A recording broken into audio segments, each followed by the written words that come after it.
All right, today we're going to take a look at how to ask questions without being creepy. Without being creepy, okay? For example, let's say you're walking down a street and this guy approaches you and asks you, "Where do you live?" "Where do I live? What? Why do you want to know where I live?" That's creepy. That's just creepy. Okay, but let's think about it. Where do you live? That's a normal question, right? Where do you live? Is there anything wrong with this question? No, it's a normal question. So even normal questions can be creepy, if it's done wrong. Okay. So in this lesson, I'm going to teach you how to ask questions, and we're going to talk about this idea of asking questions, making questions appropriate. Okay, for the time. I would say there are two things. Okay, that people need to remember. One is the situation, and the other is the timing. And I think that's what makes things creepy. Okay, if you ask a question and the situation is not right, or the timing is too soon. Okay, I would say this is probably the most common reason why questions can sound creepy. And this is good knowledge for beginner English, even advanced. I mean, if you don't have much experience in Western culture, or maybe you have lived in Western culture your whole, for a few years, but maybe nobody's told you this. So there are some, sometimes when you ask questions, they can be a bit creepy, and it might be a cultural difference. Okay, so this lesson might be important for you to watch, even if I don't know, maybe you've lived in Canada or the US for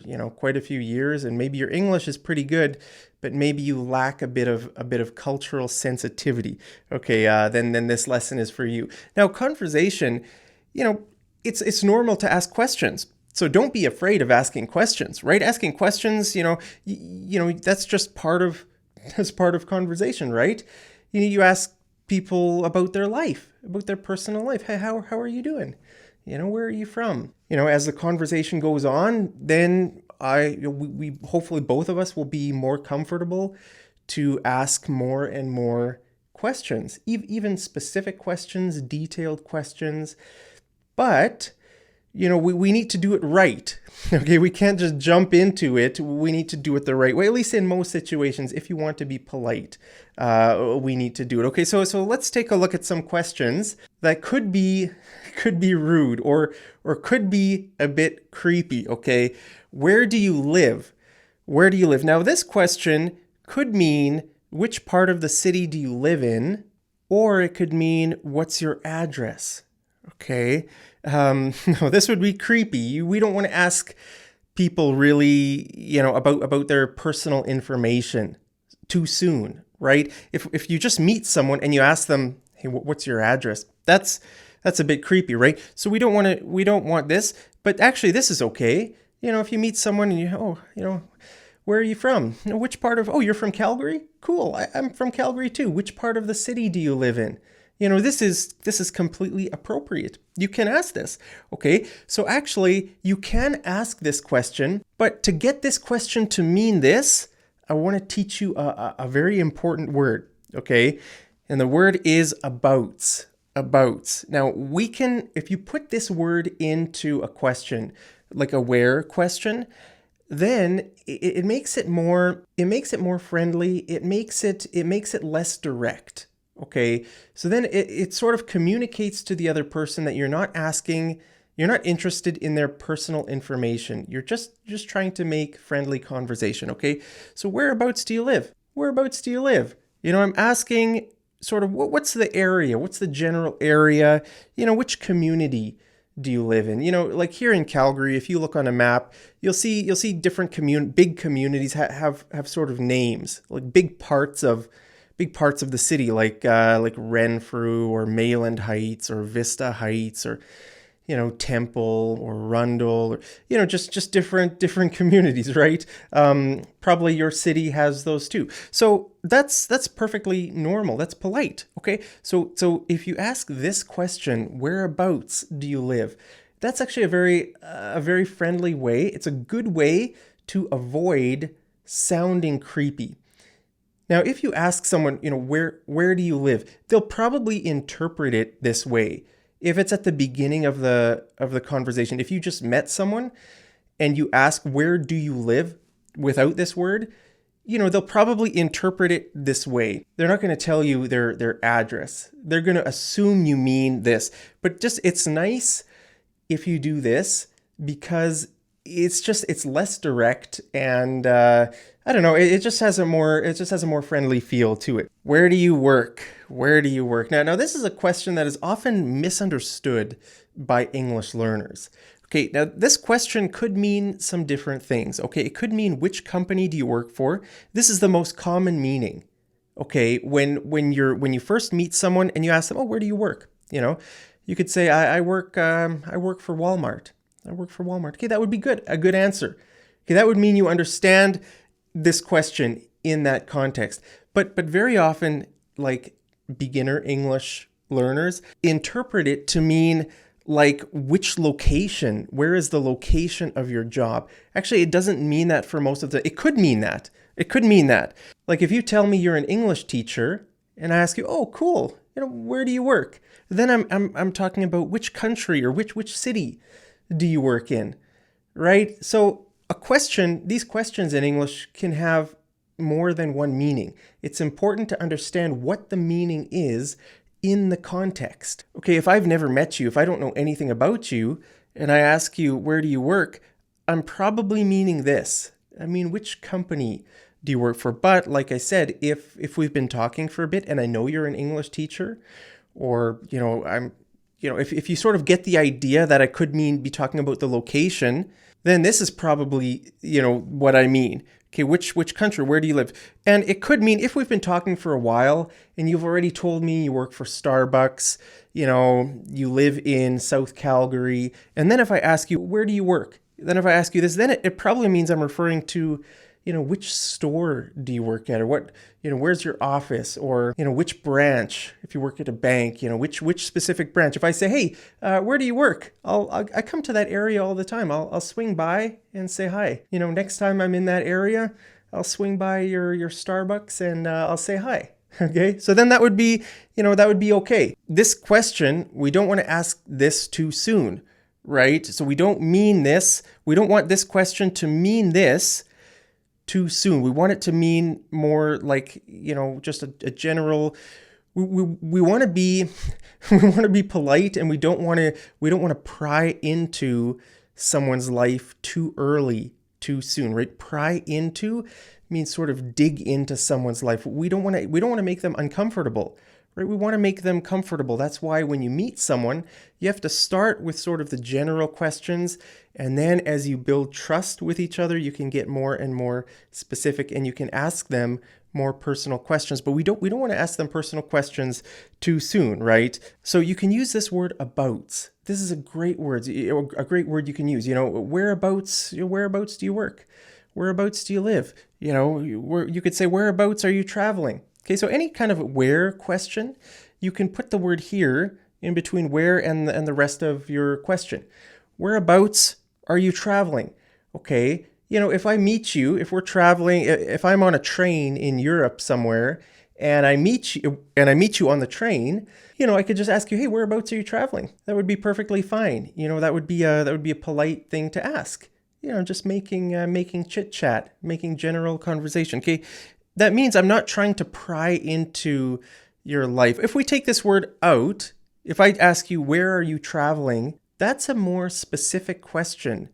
Then, you might say, oh, I'm going to, I don't know, I'm going to Hungary, or I'm going to Romania or Albania or something. But if I ask you, whereabouts are you traveling? It opens it up to, you can give me more of like a general area. You could say, oh, I'm traveling, through Eastern Europe, right? So this is a great way to sort of take the pressure off someone, right? You don't want to push someone into a corner to give you really specific. I mean, in this case, it would probably be okay. If you ask them, where are you traveling? That's a normal question to ask someone. But if in these situations, especially early on, it's a great idea to put this word in here, whereabouts. It just gives a person more freedom. It gives them the freedom to answer with a specific answer if they want, or they can remain vague if they want, right? If you ask someone, whereabouts are you traveling? They could tell you, I'm going to Romania, or they could just keep it vague and say, I'm traveling through Eastern Europe. Okay, but both would be great. So this is sort of what we want. When you're talking to someone for the first time, when you meet someone for the first time, right, you want to ask them questions that give them this freedom. Okay, freedom is very important. You don't want to make them feel uncomfortable. Okay, for example, if you say, where are you staying? Where are you staying? Okay, imagine if I meet you on the train and we're going, let's say the train is going to, I don't know, to Budapest. And I ask you, where are you staying? That sort of means the name of the hotel.